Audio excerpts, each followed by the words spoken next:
Dr. Kathy Tuberville, a professor for the Fogelman Business and Economics at the University of Memphis, is the director for the Fogelman Women leadership programs. The programs inspire students and professional women to learn more about leadership. Confidence is so important, and so often, whether it's negotiating skills or communication or leadership positions, that confidence helps to propel great success. The program hosts many different events throughout the school year to inspire women leaders through dialogue with professionals in different fields. Pre-nursing major Brooke Joyner is one of the students that stems from a major other than business. 2 years ago, I went to the annual conference that they hold, and it was very uplifting and empowering to hear from other women leaders about their experiences through their careers, and I found a lot of insights through that. Creating a safe space for women to ask questions and get constructive feedback is one of the top priorities of the Fogelman Women in Leadership.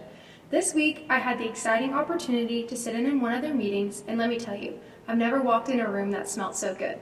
Ranging from students in their first year of college to professionals who are just getting back into their workspace since motherhood, there is a space for all types of women wanting to gain connections, confidence, communication, empathy, and integrity with Fogelman Women in Leadership. So we want to really take note that we're helping these young women with their success, and where I believe collaboratively we are all making a great impact for the women of the future.